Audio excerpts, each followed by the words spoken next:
Olá pessoal, então vamos dar sequência à nossa aula sobre soluções. Hoje falar um pouquinho sobre os aspectos quantitativos, né, das soluções. Por que é tão importante isso? Então, usando o exemplo do café novamente, quando a gente pede para alguém fazer um café para a gente, eu vou dizer, prepara um café forte para mim, que eu gosto de café forte. A pessoa vai entender, café forte, mas quão forte é? Né? Ou eu gosto de um café mais doce ou mais amargo, enfim. É muito relativo isso e na química para nós isso não pode ocorrer. A gente precisa saber a quantidade do soluto, que nesse exemplo é o café e o açúcar, são dois, né? A quantidade de solutos que tem em determinadas soluções, para que a gente possa proceder com um experimento, ou enfim. Então, quando eu digo que um café está forte, ele pode ser forte para uma pessoa, mas para outra ainda estar fraco. Numa solução é a mesma coisa. Por exemplo, eu posso dizer que a minha solução é mais concentrada que a outra, né? Essa solução é bem mais concentrada. Porque em uma eu coloquei 1 grama do soluto em 100 gramas do solvente, e na outra eu botei 5 gramas. Mas se eu não falar a quantidade em gramas, a pessoa pode imaginar que eu botei 100 gramas de soluto em 100 gramas de solvente. Então, eu não tenho como afirmar que uma solução concentrada seja mais concentrada ou menos concentrada que uma outra. Por quê? Porque não está expresso, né, nos aspectos quantitativos mais corretos, que é o que a gente vai usar. Quais são as formas que a gente tem de representação disso? São várias, mas antes disso, a gente precisa entender um pouquinho como é preparada uma solução. Vocês vão ver isso, né, na química geral experimental, mas não é demais a gente rever um pouco sobre isso. Então, toda solução, né, quando eu tenho eu preciso de ser um pouco mais cuidadoso com a concentração, eu vou preparar utilizando esses materiais aqui. O que seriam esses instrumentos? Então aqui eu tenho um balão volumétrico, ele é caracterizado porque ele vai medir apenas um único volume, que é os 250 ml. Eu tenho um balão de 10, de 25, de 50, de 100, 250, de 500, de 1000, enfim. Tem vários volumes para um balão volumétrico. E ele só tem esta marcação aqui. Ele não mede 200 ml, ele mede só 250 ml e nem 265. Então ele tem um volume fixo e é esse volume que a gente vai utilizar. Se não é 250, a gente vai ter que pegar um outro balão para poder medir. Aí, o que acontece? Eu vou colocar um pouco do meu volume do meu solvente. E se o meu soluto é líquido, eu vou pegar aqui uma pipeta volumétrica, também caracterizado por ter apenas um risquinho aqui, que é onde eu vou medir o menisco, né? E aí eu tenho de 1, 2, 5, 10, 20, 25, né? Tem vários volumes, as pipetas. E aí eu quero, vamos supor, 15 ml. Vou lá, sugo com o pipetador o líquido e transfiro para dentro do balão. Completo o volume e eu tenho uma solução de um soluto líquido em 250 ml, dependendo da quantidade que eu quiser fazer essa minha solução. Mas eu também posso usar um soluto sólido. Aí eu vou usar estes instrumentos aqui. Então aqui eu tenho o vidro de relógio. Eu vou pegar o meu vidro de relógio, dependendo da massa que eu vou, o volume do meu sólido, vou pegar e colocar ele na balança. Vou tarar a minha balança. O que a minha balança, quando eu taro, ela faz? Ela desconta o valor da massa que já tem ali. Então eu vou descontar a massa do meu vidro de relógio. E com o auxílio de uma espátula, né, eu vou ir acrescentando ali na balança. Essas balanças analíticas, elas são fechadas, né, com vidro, e aí eu abro essas portinholas aqui laterais e vou acrescentando sólido ali até que tenha a massa que eu desejo. Depois de pesar a massa, né, correta, ele tem aqui, essa daqui tem acho que 4 casas decimais, então é uma balança já de uma maior precisão. E aí eu vou transferir o sólido que está no meu vidro de relógio para o meu copo de Becker. Por que eu vou fazer isso? Porque aqui eu vou dissolvendo com o solvente que eu utilizar para fazer a solução, eu vou colocando aqui. Lavo meu vidro de relógio, né, com quantidades de água, com um pipetadorzinho e vou uma pipeta de Pasteur, né, e vou lavando, ou meu frasco lavador. E aí eu transfiro para cá. Quando eu estiver com o meu sólido todo dissolvido, com o auxílio de um funil, eu transfiro para o meu balão. Mas ele precisa estar todo dissolvido. Por quê? Porque aqui no balão é mais difícil dissolver ele. Então eu transfiro ele já solubilizado, completo o volume. Então aí eu sei que eu tenho uma quantidade de sólido neste volume exato de solvente. Então aqui seriam as formas mais básicas de eu preparar uma solução, seja ela com soluto líquido ou com soluto sólido. Lembrando, né, que a gente vai evitar de pesar líquidos na balança, né, com risco de pingar para fora, enfim, de acabar estragando a balança. Podendo utilizar uma pipeta, eu vou usar a densidade, que geralmente vai vir no rótulo do meu reagente líquido, vai vir a densidade, eu converto a massa que eu quero em volume, e aí eu consigo pipetar ela. Bom, as concentrações das soluções, elas podem ser expressas de diversas formas, as principais estão aqui. Concentração comum, densidade de solução, título em massa ou porcentagem em massa, que eu posso expressar dependendo da quantidade de soluto. Eu posso expressar em partes por milhão ou partes por bilhão. Então, é uma forma de representação de porcentagem em massa, só que quando eu tenho uma quantidade muito pequena de soluto para o volume da minha solução. Isso daqui é muito utilizado para contaminantes, né? Seja em água, seja no ar. Aí eu vou usar o ppm e ppb. Eu tenho o título em volume, né? E porcentagem em volume, que eu vou utilizar os dois. E a concentração molar. Bom, hoje a gente vai ver concentração comum e densidade. Por que esses dois basicamente eu escolhi? Porque os dois têm a mesma unidade. Então, eu preciso saber distinguir os dois. Tranquilo? Então, a concentração comum ela é muito simples. É a massa do meu soluto sobre o volume da minha solução. Preste atenção que é a solução e não do soluto. Do solvente. Eu tenho a massa do soluto divididos pela massa da minha solução. Então, M1 sobre V. Dependendo das unidades de massa e unidades de volume, eu vou ter uma unidade por concentração comum característica. Então, se a massa do meu soluto está em gramas e o volume da minha solução em litros, eu vou ter gramas por litro.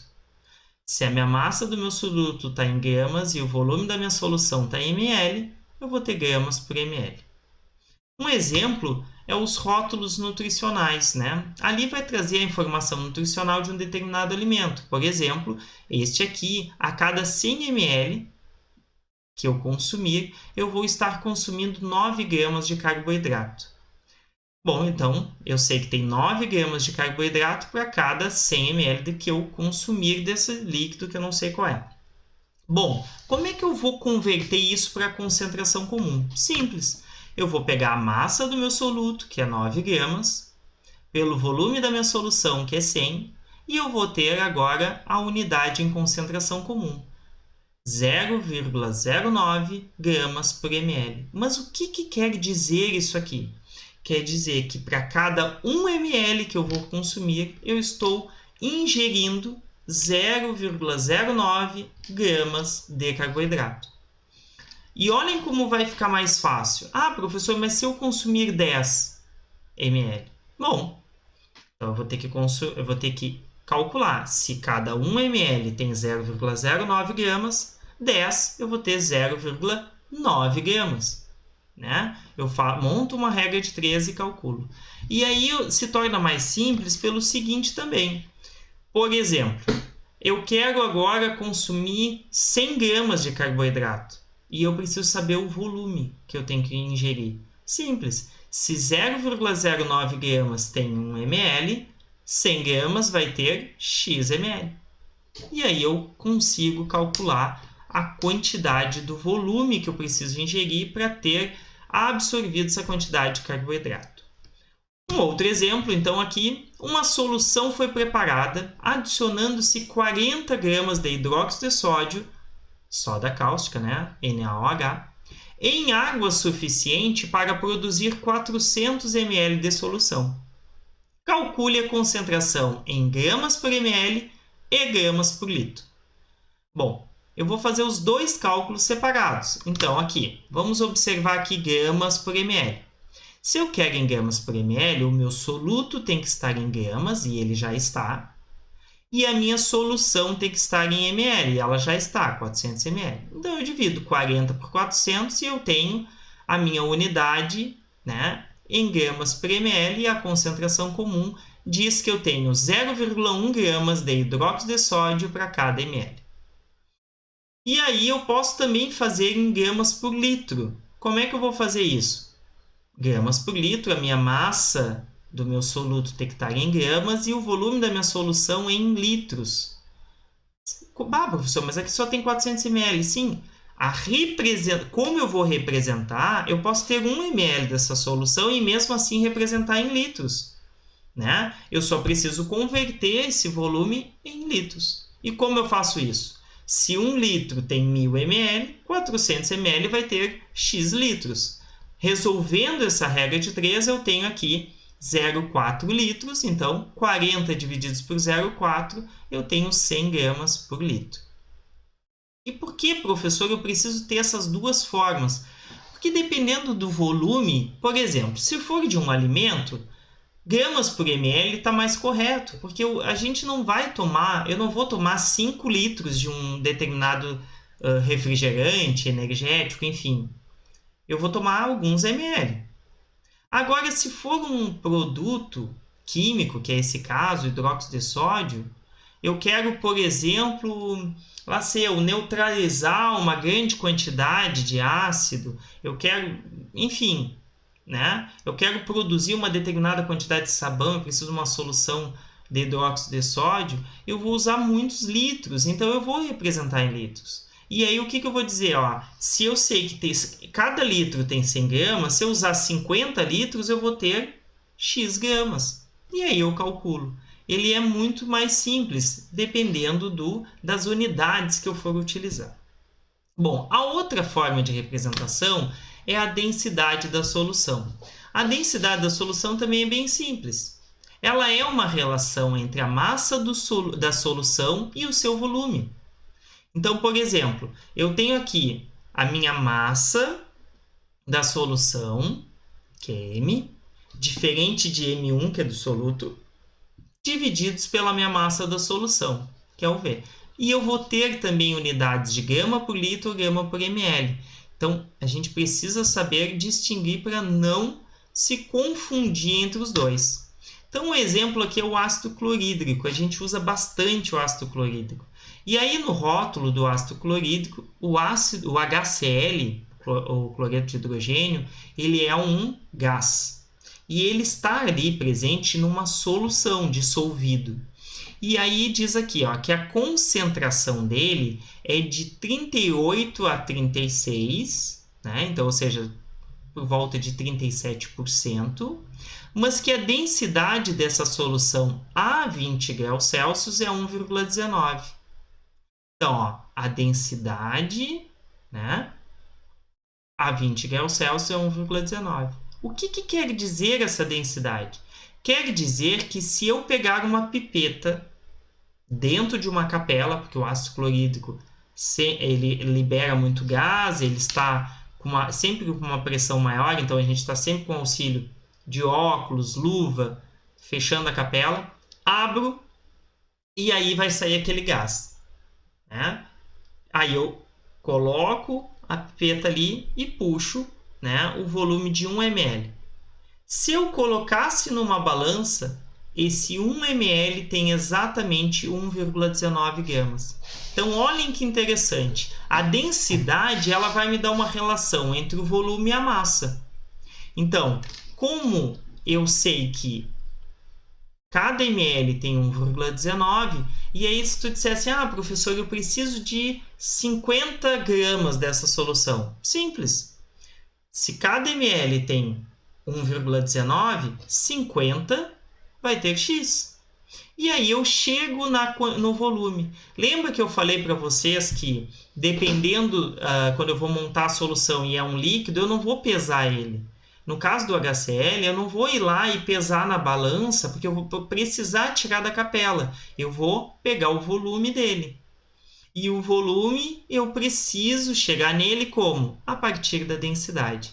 Por isso que é tão importante a gente saber a densidade de uma solução. Um exemplo aqui, e aí o exemplo eu vou pedir para a gente vai fazer o cálculo tanto para a densidade quanto para a concentração comum, para a gente ver a diferença dos dois. Então, olhem só. Uma solução foi preparada misturando 20 gramas de um sal em 200 gramas de água. Considerando-se que o volume da solução é 200 ml, por quê? Porque como eu adicionei isso nisso daqui, poderia ter aumentado o volume, mas não aumentou. O volume total da solução ficou ainda em 200 ml. Determine sua densidade em gramas por ml e gramas por litro, e sua concentração comum em gramas por ml e gramas por litro. Então, olhem só, primeiro vamos aqui na densidade. A densidade é a massa da solução pelo volume da solução. Qual é a massa da minha solução? Eu não peguei 20 gramas do sal e adicionei em 20 gramas de água? Se eu adicionei 20 gramas de sal em 20 gramas de água, o total será 220, está aqui. E o volume? O volume foi de 200 ml, está aqui. Então, a densidade é quando eu divido 220 gramas, que é o total da minha solução, pelo volume da minha solução, e eu tenho aqui 1,1 gramas por ml. Agora eu vou fazer, porque ele pede em gramas por litro também. Sigo o mesmo parâmetro. 20 mais 200, 220. Divididos agora pelo volume em gramas. Volume em litros, desculpa. 0,2. Aí eu vou ter uma densidade de 1.100 gramas por litro. Viu como faz sentido eu ter diferentes formas de representar tanto gramas por ml como gramas por litro? Não é mais fácil eu dizer que é 1,1 grama por ml ao invés de 1.100 gramas por litro? Mas dependendo da forma, da quantidade da solução que eu for utilizar, às vezes é mais fácil eu calcular a partir desse daqui, tá bom? Então agora vamos olhar aqui a concentração comum. A concentração comum é a massa do soluto, olha aqui que é M1 e aqui é M, pelo volume da solução. Os dois são divididos pelo volume da solução, mas o que diferencia é aqui a massa da solução e aqui a massa do soluto. Então aqui, ao invés de eu somar a massa do soluto mais o do solvente, eu só uso a massa do soluto. Então é 20 gramas divididos por 20 ml, 0,1 gramas por ml. Agora em litros, 20 gramas divididos por 0,2, 100 gramas por ml. Olhem bem como são bem diferentes esses valores. Então, eu preciso saber, se eu disser, qual é a concentração? 0,1 grama por ml. Foi densidade ou concentração comum? Se eu disser para vocês, a concentração dessa solução, a densidade dessa solução é 0,1 gramas por ml, tranquilo. Eu também posso dizer, a concentração dessa solução é 0,1 gramas de sódio, de cloreto de sódio, por ml. Ou, enfim, a minha está em concentração comum. Eu preciso distinguir qual é, porque a unidade é a mesma. Tranquilo? Então, até a próxima aula.